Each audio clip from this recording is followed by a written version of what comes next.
ఇప్పుడు ఏం చేద్దాం బావా? చూస్తుంటే నువ్వు కూడా చిరాగ్గానే ఉన్నావు. నువ్వు కూడా రావచ్చుగా, ఇద్దరం కలిసి స్నానం చేద్దాం. సరే,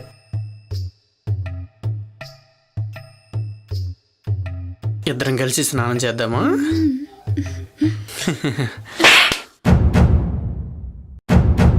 ఇంకొకసారి ఇలా చేస్తే ఇంట్లో అందరికీ చెప్పేస్తా. స్నానం లేదేం లేదు, వెళ్ళి పని చేసుకో. నన్నే కొడతావా? నన్నే రిజెక్ట్ చేస్తావా? నువ్వు నాతో బ్యాడ్గా బిహేవ్ చేసావని నేనే అక్కతో చెప్పి అక్కతో నీకు విడాకులు ఇప్పిస్తాను చూడు. అయిపోయావు. ప్లీజ్ సుజీ, అలా చేయకు సుజీ. Please Suji, please Suji. చేసి తీరుతాను చూడు. ప్లీజ్ సుజీ, అలా చేయకు. ప్లీజ్ సుజీ, నేను చేసి తీరుతాను చూడు. ప్లీజ్ సుజీ.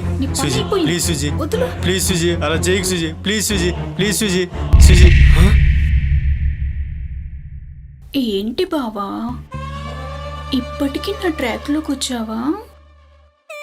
నీ ఇష్టం వచ్చింది చేసుకో బావా, నీ కళ్ళు మూసుకుంటాను.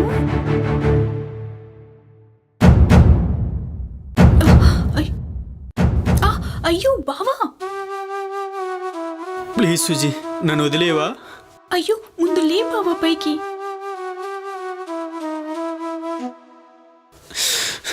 నువ్వు నన్ను ఇబ్బంది పెడుతున్నావని మీ నాన్నకో మీ అక్కకో చెప్పలేక నీ కాలు పట్టుకున్నాను.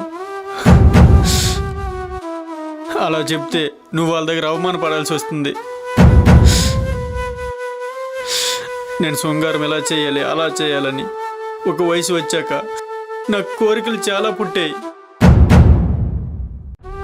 కానీ ఎప్పుడు ఇవన్నీ తాళి కట్టబోయే భార్యతోనే ఊహించుకున్నావాడిని. మీ అక్కని పెళ్లి చేసుకున్నా. మీ అక్క కనీసం రొమాన్స్ ఎలా చేయాలో కూడా తెలియదు.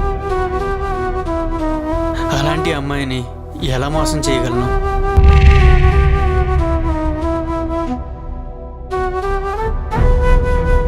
నువ్వు నా మీద పడుతున్నప్పుడు ఛాన్స్ తీసుకోవాలనిపించదా? మగాడిని కదా.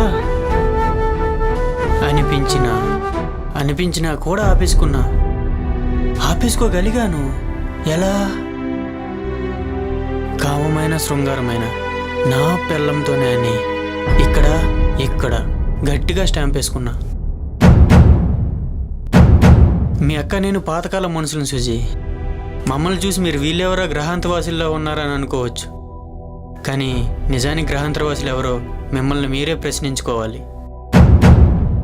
వీడేమన్నా తేడాగాడా అని లోపలేమన్నా అనుకుంటున్నావా? నన్ను నేను టెస్ట్ చేసుకున్నాకే మీ అక్కని పెళ్లి చేసుకున్నా. డాక్టర్ డిస్టెన్షన్లో పాస్ అయ్యానని సర్టిఫికేట్ కూడా ఇచ్చారు. డెస్క్లోనే ఉంది, చూపించమంటావా? నేను ఎంత చెప్పినా కూడా నువ్వు ఇలానే బిహేవ్ చేస్తే నేనేం చేయలేను. నువ్వు క్యారెక్టర్లో కూడా డిస్టింక్షన్లో పాస్ అయ్యావు బావా. ఇంకెప్పుడు నీతో ఇలా బిహేవ్ చేయను. సారీ బావా. అమ్మాయ్యా.